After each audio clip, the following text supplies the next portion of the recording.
중보자 그리스도에 대해서 배워나가면서 참으로 이 부분이 중요하기에 시판까지 열거되어 있구나 하는 생각을 보고, 또한 신앙 고백의 항목이 많다는 것은 뭡니까? 성경 곳곳에 중보자 그리스도에 대한 내용이 많다는 것이겠죠. 그러므로 우리가 성경 읽기, 통독을 하시든 정독을 하시든, 이 부분이 바로 그리스도에 대한 부분이구나. 이 부분이 바로 중보자에 대한 부분이구나. 이렇게 캐치해 나갈 수 있다면 우리에게 좋은 성경 연구 방법이요, 또한 성경을 이해하는 아주 좋은 방법이 될 것이라 저는 확신합니다. 이 신앙 고백서에 나온 참고 선구는 단순히 어떤 선언을 만들기 위해서 끌어 쓴 게 아닙니다. 성경 연구로부터 자연스럽게 주제가 모아진 것이라 할 수 있겠어요. 그러니까 우리가 지금 보고 있는 이런 신앙 고백서를 보통 조직 신학이라고 하죠. 그러나 조직 신학은 성경 신학의 다른 이름이라고도 저는 할 수 있어요. 성경 신학은 역사의 흐름 따라 이렇게 성경을 권별로 보는 것이라 한다면, 조직 신학은 무엇입니까? 주제별로 모아놓은 성경 신학이죠.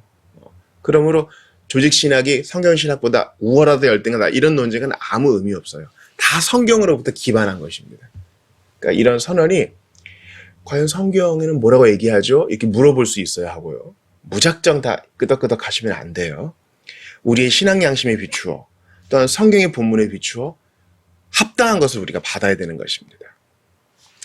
7항에서는 그리스도의 이 두 본성이 연합되어 있는데, 이 두 본성에 의해 각자의 그 고유한 일을 행하시지만 인격의 통일성 때문에 각각 다르게 풀릴 때도 있다.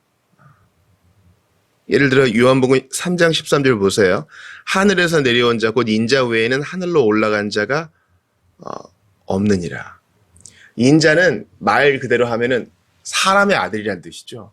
그러니까 하늘로부터 내려오시고 또 하늘로 다시 올라가신 분, 하나님의 제2위격인 성자 하나님, 신성을 드러내야 되는데 갑자기 인성을 표현하는 것으로 이것을 섞어놔요. 인격의 통일성 때문에 호환에 쓰는 겁니다. 사도행전 20장 28절도 마찬가지예요. 여러분은 자기를 위하여 또는 온 양떼를 위하여 삼가라. 성령이 그들 가운데 여러분을 감독자로 삼고 하나님이 자기 피로 사신 교회를 보살피게 하셨느니라. 여러분, 피 흘리신 분은 성자세요. 피 흘리신 분은 인성을 입으신 성자시라고요. 근데 사도행전에서는 그 예수님을 하나님이 이렇게 또 신성을 드러내요. 신성, 하나님 피 흘리실 수 없죠. 하나님은 육체가 없으시니까. 오직 예수님만이, 인성을 입으신 성자 하나님만이 피를 흘릴 수 있어요. 여기서는 하나님으로 이렇게 뭉뚱그려놨단 말이죠. 그러니까 이것을 오해하시면 안 돼요. 인격의 통일성으로 그리스도의 인성과 신성이 연합되어 있는데, 때로는 한 본성의 고유한 일을 때때로 다른 본성으로 불리는 인격에 속한 것으로 나타날 때도 있다. 이것은 성경의 표현에 대한 문제일 뿐, 한 인격 두 본성에 대한 교리가 어긋나는 것이 아닙니다. 8항으로 넘어가죠. 8항이 제일 이제 내용이 많은데요. 그리스도께서 구속하기로 한 모든 사람을 위해 영원한 구속을 획득하셨다. 이 획득하셨다는 표현을 주의하세요. 또 그들에게 그 구속을 확실하고 효과적으로 적용해 주시고 나눠주신다. 예수님이 획득하신 구원은 객관적인 것이죠. 근데 이게 각 사람에게 적용되고 또 각 사람에게 나눠주시기 위해서 그리스도께서 일하신다는 겁니다.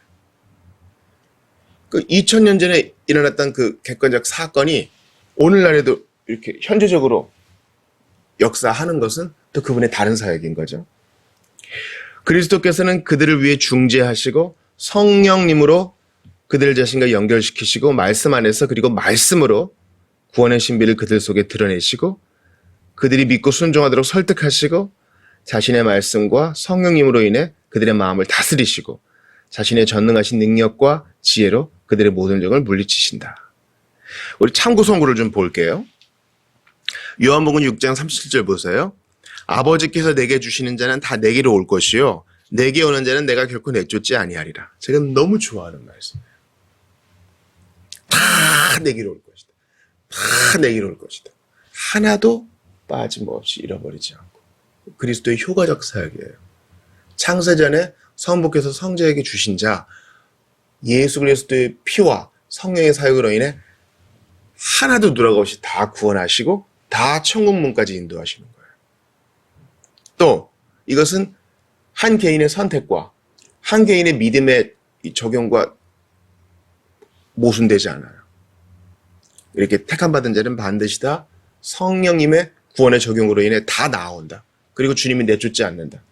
그러니까 택자냐 비택자냐 이 문제가 아니라 양심의 찔림을 받아 죄인임을 인정하고 회개하며 나오는 자는 다 택자요. 주님이 다 받아주신다는 거예요. 나는 택자인지 모르지 그건 아니에요. 복음이란 것은 듣고 믿고 회개하는 것이지 내가 택자임을 확신하고 오는 게 아니에요. 그건 그 이후의 일입니다. 요한복음 10장 15, 16절 보세요. 아버지께서 나를 아시고 내가 아버지를 아는 것 같으니 나는 양을 위하여 목숨을 버리노라. 또 이 우리에 들지 아니한 다른 양들이 내게 있어 내가 인도하여 할 터이니 그들도 내 음성을 듣고 한 무리가 되어 한 목자에게 있으리라. 한 목자 대신 예수님께서 획득하신 구속을 택자들에게 나누어 주세요. 조금 더 봐요.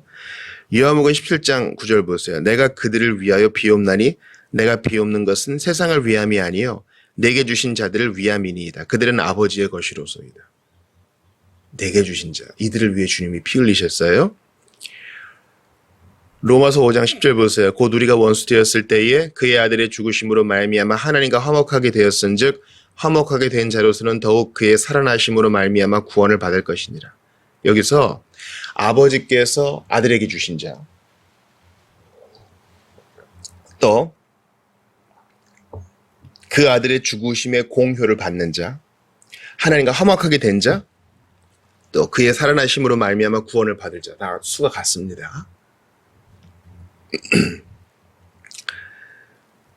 요한복음 17장 6절 보세요. 세상 중에서 내게 주신 사람들에게 계속 이런 표현이 나오죠. 내가 아버지의 이름을 나타내었나이다. 그들은 아버지의 것이었는데 내게 주셨으며 그들은 아버지의 말씀을 지켰나이다. 구원을 이런 식으로 이해하는 것이 상당히 미약해요.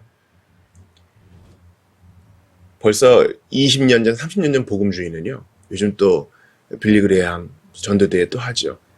나쁜 것은 아니죠. 그러나 구원에 있어서 상당히 표피적이고 상당히 부분적인 이해만 강조했어요. 믿겠습니다. 선택해서 기도문을 따라합니다. 그것도 좋은 거죠. 근데 그게 성경 전체적으로 어떤 의미가 있는지 지역교회 안에서 배운 것이 상당히 약했고 제 스스로도 이것을 깨달은 게 얼마 안 돼요. 교회에서 배워본 적도 없고 아마 배웠는데 제가 몰랐겠죠. 신학계에서도 그렇고요. 제가 이러한 신앙 고백사를 배우고 스스로 성경을 통독해 나가면서 익혔다고 해도 과언이 아닙니다. 그때까지 제 눈이 열리지 않았다고도 할 수 있겠지만은요. 이 구원의 풍성한 측면을 우리가 역사적 문서를 통해 배울 필요가 있어요. 내가 믿고 선택하고 그리스도의 옷자락에 매달리고 이런 일이 어째서 일어난 것입니까? 영원전에 성부께서 성자에게 사람들을 주셨다는 거예요. 구속하기로 한 사람들이 있었다는 것입니다. 아버지의 것을 아들에게 주셨고 아들은 이들을 위해 피 흘렸다는 것입니다. 그들은 아버지의 말씀을 지켰나이다. 이게 놀라운 말씀이어서 우리 지난번에 봤죠. 에베소서 1장 9절 보세요. 그 뜻의 비밀을 우리에게 알리신 것이요 그의 기뻐하심을 따라 그리스도 안에서 때가 찬 경륜을 위하여 예정하신 것이니. 이건 비밀이에요. 요한계시록에 나오는 그 비밀도 복음이에요. 이게 어떻게 우리에게 알려지게 된 겁니까? 성령님으로 말미암아. 그의 신비로운 사역으로 인해. 요한일서 5장 20절 보세요. 그 아는 것은 하나님의 아들이 이르러 우리에게 지각을 주사 우리로 참된 자를 알게 하신 것과 또한 우리가 참된 자 곧 그의 아들 예수 그리스도 안에 있는 것이니 그는 참 하나님이시오 영생이시라. 참 하나님 되신 예수 그리스도를 알게 하시는 것. 우리의 지각을 열어주신 것. 주께서 우리에게 구원을 확신시켜 주시는 방법이에요. 적용하시는 방법이죠. 주님이 전인격을 사용하세요. 성령님으로 말미암아 전인격을 통해 복음을 수납하게 하시고 그리스도를 의지하게 하시어 구원받게 하십니다. 그리스도께서는 자신의 놀랍고 신비한 경륜과 가장 조화를 이루는 이러한 방식으로 이루시는데 그리스도께서는 그들 속에 그것을 얻을 만한 그 어떤 조건도 없음에도 그저 값없고 절대적인 은혜로 그것을 이루시는 것입니다. 어쩌다 내가 믿게 됐습니까? 몰라요. 그분의 사랑을 인하여. 내가 어쩌다가 복음을 이해하고 남들은 무시하는데 난 그것을 귀히 여기게 됐습니까? 몰라요. 그분의 신비로운 경륜으로 인해. 로마서 8장 9절 보세요. 만일 너희 속에 하나님의 영이 거하시면 너희가 육신에 있지 아니하고 영에 있나니 누구든지 그리스도의 영이 없으면 그리스도의 사람이 아니라. 성령께서 일을 하시는. 여기 본문에 아주 중요한 표현 나오죠. 말씀 안에서 그리고 말씀으로. 말씀 안에서는 말씀을 통해서죠. 근데 똑같이 성경 봐도 모른다고요. 어떻게 우리가 성경을 이해하고 수납하게 됐어요? 말씀 안에서 말씀과 함께 일하시는 성령 하나님 때문에 우리가 믿게 된 거예요. 로마서 8장 14절 보세요. 무릇 하나님의 영으로 인도함을 받는 사람은 곧 하나님의 사람이라. 아들이라. 하나님의 영이 우리 안에서 역사하시어 내가 죄인임을 깨닫게 하시고 성경의 진리임을 알게 하시고 오늘도 주님을 의지하게 하세요. 시편 110편 1절 보세요. 여호와께서 내 주에게 말씀하시기를 내가 내 원수들로 내 발판이 되게 하기까지 너는 내 오른쪽에 앉아있으라 하셨도다. 고린도전서 15장 25, 26절 보세요. 그가 모든 원수를 그 발 아래에 둘 때까지 반드시 왕노릇 하시리니 맨 나중에 멸망받을 원수는 사망이니라. 주님은 재림하실 때까지, 즉 원수들로 발판이 되게 하기까지 재림 때까지 여전히 왕으로 다스리십니다. 요한복음 3장 8절 보세요. 바람이 임의로 불매 내가 그 소리는 들어도 어디서 와서 어디로 가는지 알지 못하느니 성령으로 난 사람도 다 그러하니라. 맞아요. 우리가 어떻게 다 이해하겠어요? 그래서 기도합니다. 정말 내 능력으로 안 되니 성령으로 구속을 얻게 하시고 성령님으로 말미암아 변화받게 하시고 성령님으로 말미암아 회중을 이루게 하소서. 이걸 위해 깨어 기도합니다. 그러니까 우리 눈에 안 보일 뿐이지 성령님이 왕성하게 일하십니다. 우리가 여기에 더 집중하여 우리가 부지런히 권하고 전도하고 사랑하고 찾아가되 성령님의 사역을 더욱 의식해야 되겠어요. 에베소 1장 10절 보세요. 이는 그가 모든 지혜와 총명을 우리에게 넘치게 하사. 지혜와 총명 주시는 분도 하나님이시고 그리스도께서 지혜와 총명 주사 우리가 처음 믿을 때뿐만 아니라 오늘도 이 구원을 이루게 하세요. 지혜와 총명. 이 구원에 있어서 가장 중요한 부분 중 하나죠. 우리의 지각을 열어주셔서 깨닫게 하시고 아는 만큼 더욱 사랑하게 하시고 깨달은 만큼 더욱 의지하게 하시고 섬기게 하시고 예배하게 하십니다. 9번째 항목은 유일한 중보자 그리스도에 대한 것입니다. 하나님도 한 분, 또 하나님과 사람 사이의 중보자도 한 분, 곧 사람이신 그리스도 예수라고 디모데전서 2장 5절이 말합니다.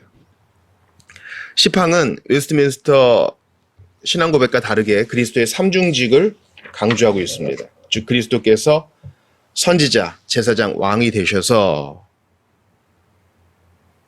우리의 필요를 채우신다는 것이죠. 선지자로서 우리에게 말씀을 가르치시고 제사장으로서 하나님과의 화목을 계속 유지케 하시고 왕으로서 우리를 다스리시고 악한 자를 물리치신다. 하이델베르크 교리 본다면 이것을 더 나아가서 어떻게 얘기합니까? 우리도 주 안에서 선지자여 제사장이여 왕이다. 선지자로서 말씀 전하고 증인의 사명을 감당하고 제사장으로서 화목의 일을 수행하고 예배하고 왕으로서 그리스도 안에서 왕으로서 우리 영역에서 의를 행하는 것이죠. 가정을 다스리고 교회를 다스리고 우리의 직장에서 영역을 행사하는 것입니다. 우리 안에 이런 권능이 있어요. 중보자 그리스도에 대한 얘기를 마칩니다. 여러분 어떠세요? 우리에게 예수님은 너무 귀한 분이세요. 100마디 말로도 다 할 수 없는 그 예수님의 사랑, 중보자직. 이걸 감정적으로만 이제 다 대하지 마시고 더 풍성하게 이해하셔서 이해하신 만큼 주님을 사랑하시기 바랍니다. 에베소 1장 8절 말씀을 다시 보세요. 이는 그가 모든 지혜와 총명을 우리에게 넘치게 하사. 이미 넘치게 하셨으니 오늘도 성경 앞에 갑시다. 성경 읽고 나갑시다. 성경 묵상하며 나갑시다. 지혜와 총명을 주시다. 현재 상황에서 더욱 하나님의 사람으로서 가야 할 길을 보여주실 거예요. 우리는 수많은 선택과 여러 길 중에 하나를 고찰해야 될 상황 가운데 있습니다. 주님께서 지혜와 총명을 주사 더욱 중보자 되신 그리스도를 의지하게 하시고 거친 세상 주님만 의지하며 의의 길만 가게 해주시기를 주님께 간구합시다. 오늘도 성령께서 이 신비한 구속을 우리에게 적용케 하사 주님만을 위해 살게 해주실 것을 믿습니다. 오늘도 중보자 그리스도만 의지하고 나아가시는 여러분 다 되시기를 주의 이름으로 축원합니다.